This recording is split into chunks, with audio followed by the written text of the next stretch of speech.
Memorizar y entender los siguientes versículos. El 2:18 dice así: pues en cuanto él mismo padeció siendo tentado, es poderoso para socorrer a los que son tentados.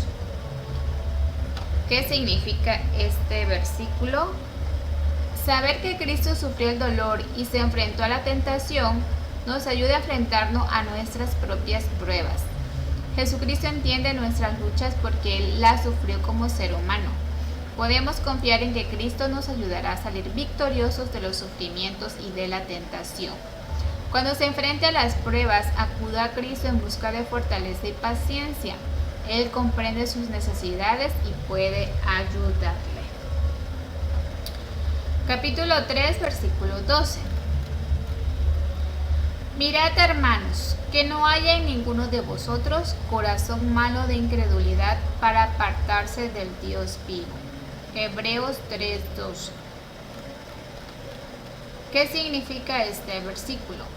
Nuestro corazón nos aparta del Dios vivo cuando obstinadamente nos negamos a creer en Él. Si persistimos en nuestra incredulidad, finalmente Dios nos dejará solos en nuestros pecados. Pero Dios puede darnos un nuevo corazón, nuevos deseos y un nuevo espíritu. Un antídoto para un corazón incrédulo es un constante compañerismo con otros creyentes. Hablar cada día acerca de nuestra fe mutua, ser conscientes del engaño del pecado, atrae pero también destruye, y animarnos los unos a los otros con amor e interés. Capítulo 4, versículo 15.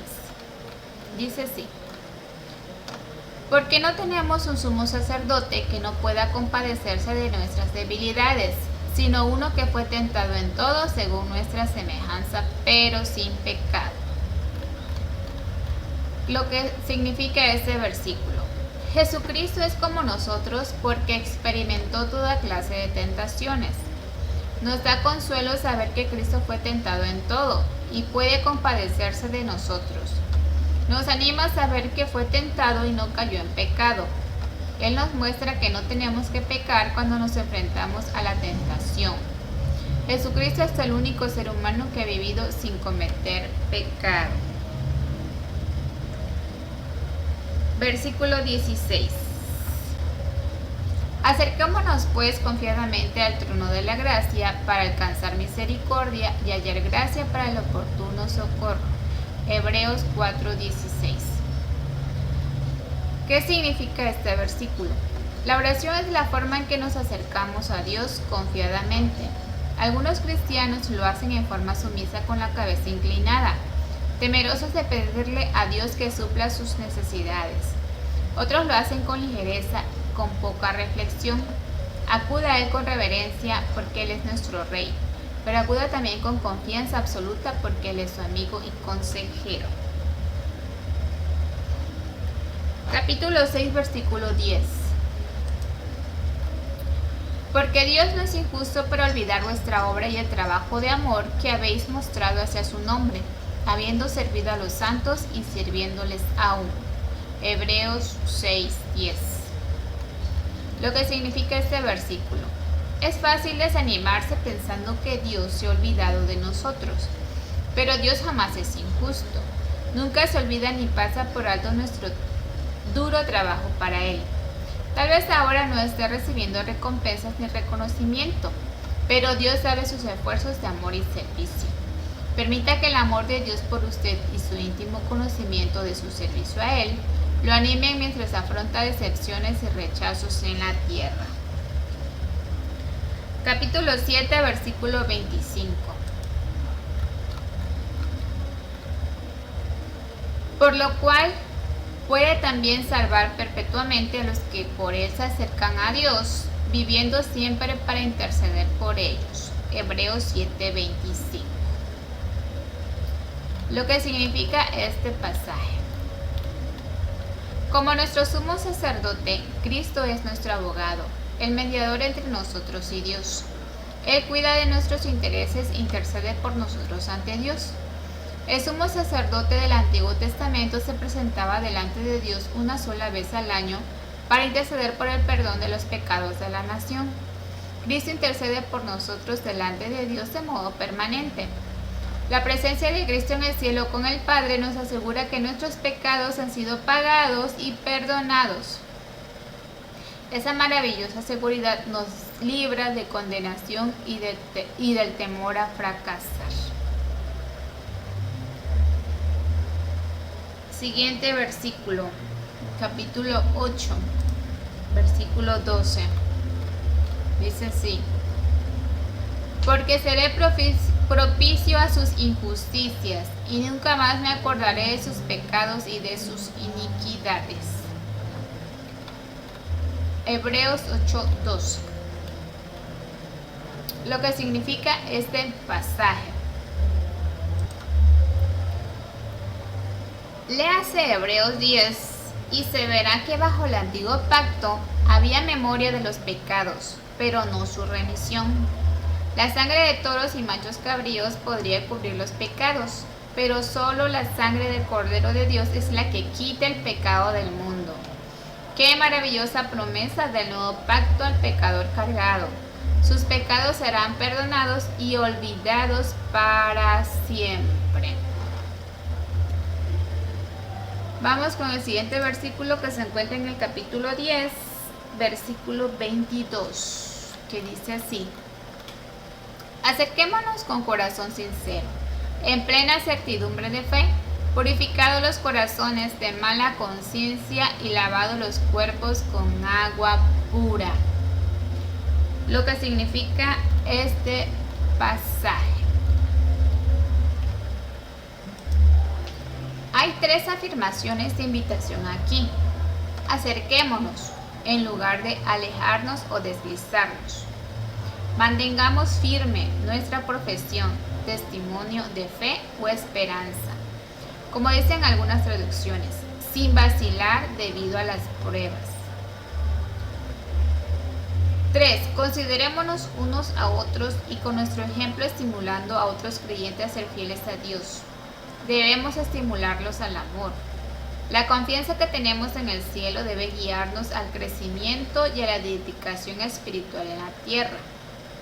Parece que estos creyentes, debido a las pruebas, estaban descuidando el compañerismo cristiano y el estímulo mutuo que los creyentes necesitan el uno al otro. Puesto que Cristo es nuestro sumo sacerdote y porque somos un reino de sacerdotes, debemos congregarnos para la adoración, la enseñanza y para rendir culto y servicio. El judío del Antiguo Testamento no podía entrar en el tabernáculo y el sumo sacerdote no podía entrar en el lugar santísimo cuando quería. Pero mediante el sacrificio de Cristo tenemos un camino vivo al cielo. Podemos llegarnos a Dios en cualquier momento. Aprovechamos este privilegio. Esto es lo que significa Hebreos 10:22. Hebreos 10:23. Mantengamos firme sin fluctuar la profesión de nuestra esperanza, porque fiel es el que prometió. Hebreos 10:23. Lo que significa este versículo. Estos son algunos de los privilegios que acompañan a nuestra vida nueva en Cristo. 1. Tenemos acceso personal a Dios por medio de Cristo y podemos acercarnos a Él sin un sistema complicado. 2. Podemos crecer en la fe, vencer las dudas y las interrogantes y profundizar nuestra relación con Dios. 3. Podemos disfrutar del estímulo de los demás. Podemos adorar juntos. Vamos al siguiente versículo, que es el versículo 39. Dice así: pero nosotros no somos de los que retroceden para perdición, sino de los que tienen fe para preservación del alma.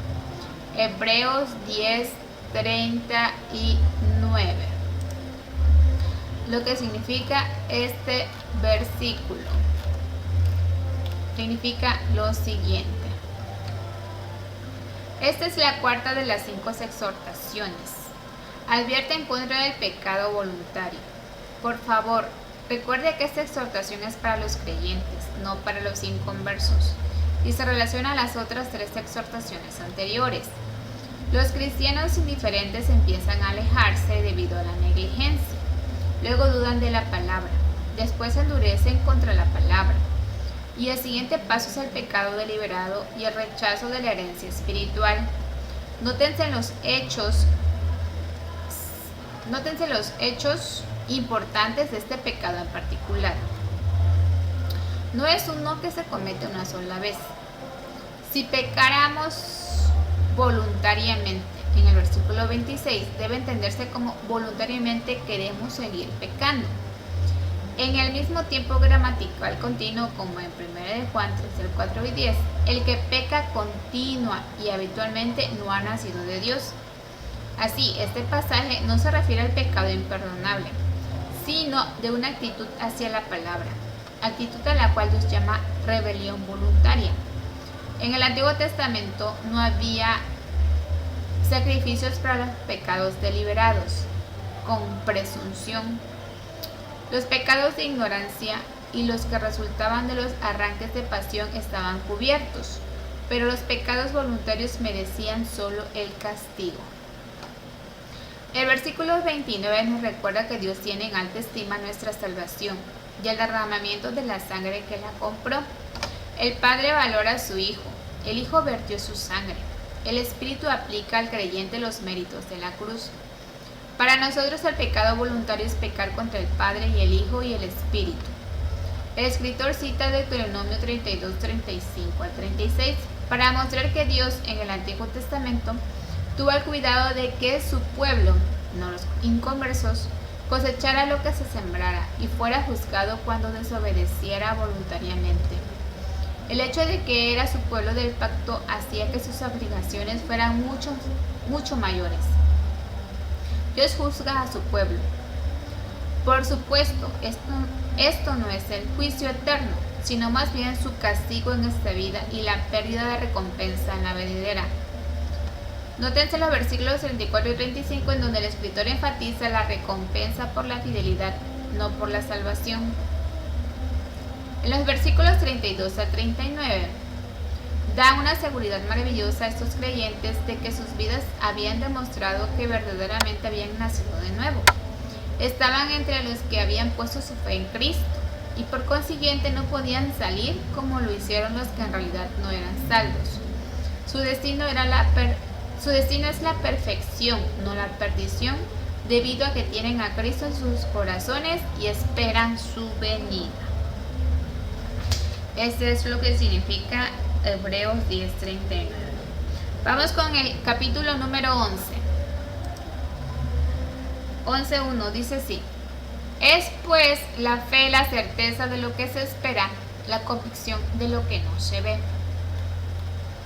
Lo que significa este pasaje: la fe bíblica verdadera no es una clase emocional de anhelos ensoñadores.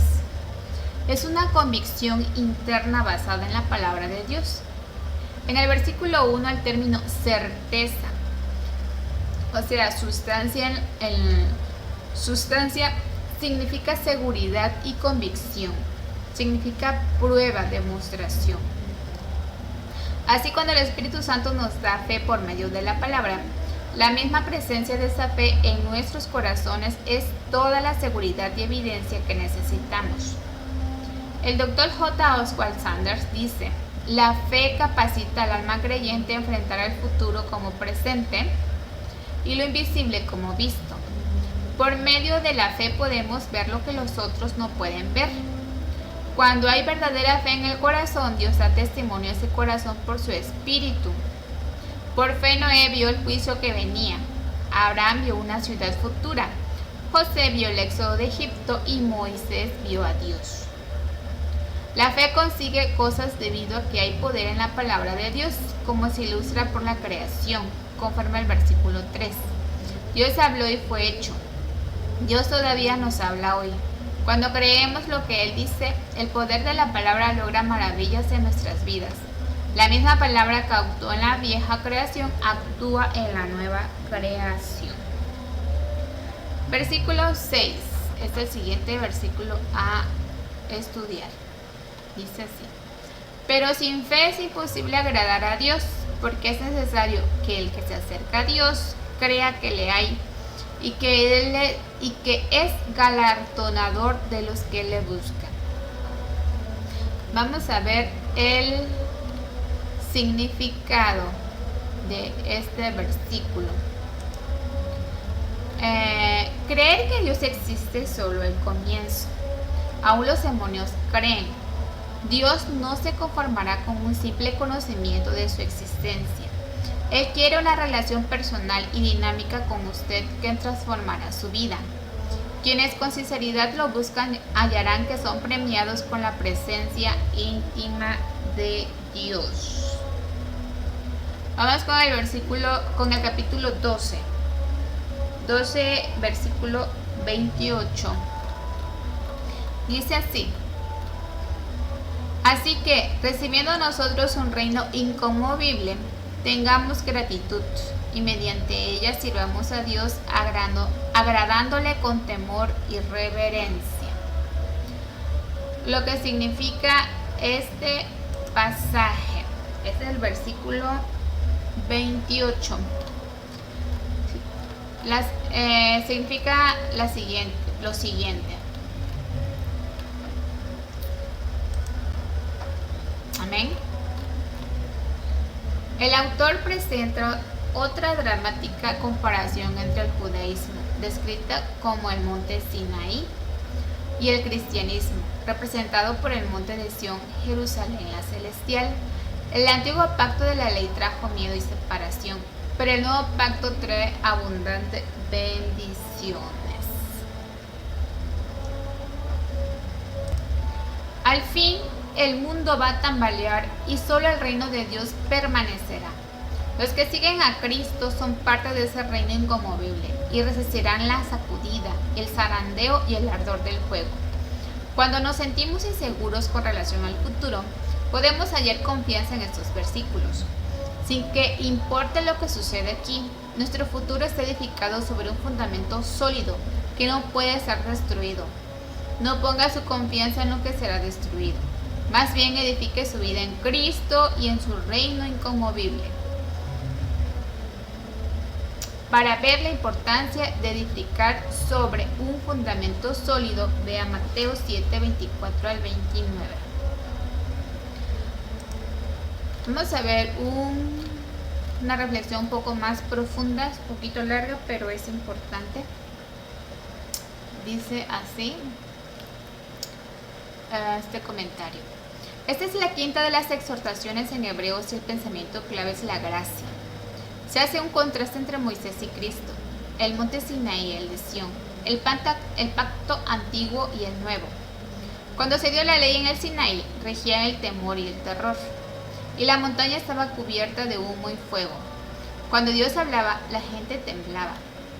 Pero hoy tenemos una experiencia más grande que la de Israel en el Sinaí, porque tenemos un sacerdote celestial, un hogar celestial, una comunión celestial y una voz que habla desde lo alto y que da un mensaje de gracia y amor. En los versículos 22 al 24 se da una descripción de las bendiciones del nuevo pacto en Cristo. El monte de Sión es la ciudad celestial, en contraste con la Jerusalén terrenal, la cual estaba a punto de ser destruida. Hay tres grupos de personas en la ciudad celestial. 1. Las huestes de los ángeles que ministran a los santos. 2. La iglesia del primogénito. Y los santos del Antiguo Testamento hechos perfectos. Versículo 23. No significa que los creyentes en gloria estarán ahora en sus cuerpos perfectos de resurrección. Se refiere más bien a los santos del Antiguo Testamento que tienen ahora una posición perfecta ante Dios debido a la muerte y resurrección de Cristo. Cualquiera que cree en la palabra de Dios, como lo hicieron los santos del Antiguo Testamento, va al cielo. Pero la perfección de la obra de Cristo no llegó sino hasta la muerte de Cristo en la cruz. A la cabeza de la lista está Jesús, el mediador del nuevo pacto. ¿Cómo podrían estas personas volver a una ciudad terrenal a punto de ser destruida y a un templo terrenal que también sería destruido? ¿Sacerdotes terrenales y sacrificios terrenales? La sangre de Cristo resuelto todo. La sangre de Abel clama venganza desde la tierra, pero la sangre de Cristo habla desde el cielo para salvación y perdón. Esto es gracia. Cristo es un ministro de gracia. El nuevo pacto es uno de gracia. La gracia de Dios nunca falla, aun cuando no la alcancemos, debido a que no llegamos a apropiarnos de ellas. Esaú es la ilustración de uno que menospreció las cosas espirituales y perdió la bendición. Profano significa fuera del templo mundano común. Esaú fracasó con la gracia de Dios porque no quiso arrepentirse. Dios está conmoviendo las cosas. Es el tema de los versículos finales.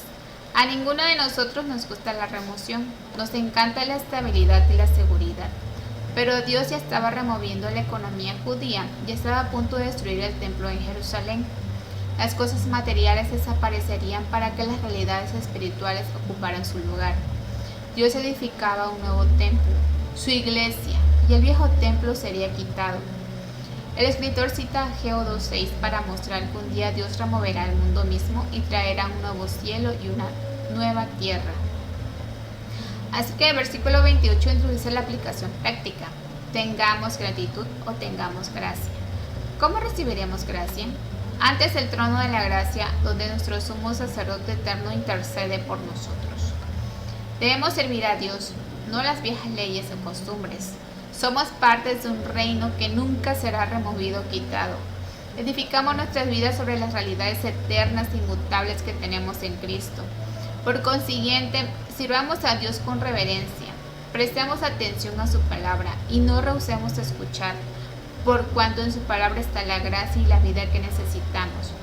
La amonestación de los versículos 25 no se refiere a nuestro destino eterno. Como las demás exhortaciones en Hebreos, esto se refiere al castigo que Dios aplica en esta vida y no con el juicio en la venidera. Vamos con el último capítulo, que es el capítulo número 13, versículo 2, que dice: no olvidéis la hospitalidad, porque por ella algunos sin saberlos hospedaron ángeles.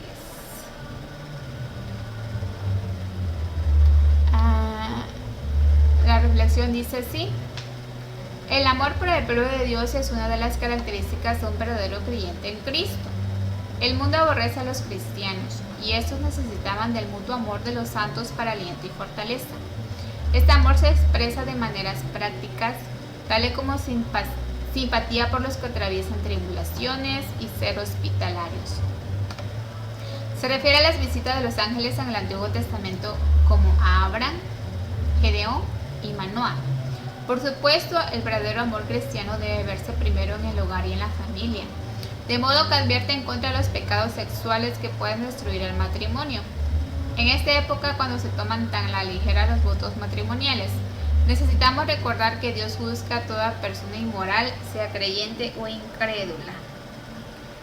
El último versículo es el 13:15, que dice así: así que ofrezcamos siempre a Dios, por medio de Él, sacrificio de alabanza, es decir, fruto de labios que confiesan su nombre. Lo que significa este pasaje, versículo 15. Al volverse a Cristo, esos hebreos perdieron el templo y sus sacerdotes y sacrificios, pero ganaron en Cristo mucho más de lo que perdieron. Cristo rechazó el templo y lo llamó cueva de ladrones, y rechazó la ciudad de Jerusalén al ser crucificado fuera de la puerta. El escritor compara la muerte de Cristo con los sacrificios que se quemaban en el día de la expiación, puesto que ambos sufrieron fuera del campamento. Los lectores estaban tentados al volverse al judaísmo. No, amonesta el escritor.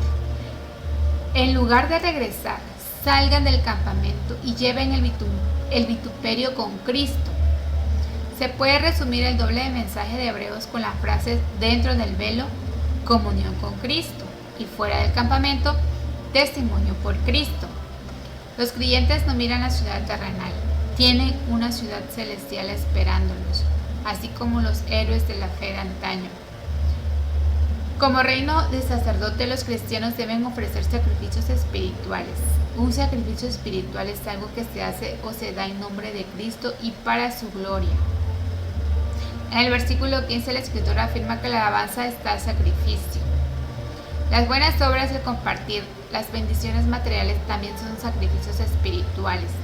Otros sacrificios espirituales incluyen el cuerpo de creyente, ofrendas, oración, un corazón quebrantado y almas ganadas para Cristo. Amén. Con esto hemos terminado la reflexión de los versículos a memorizar. Amén. Que el Señor les bendiga.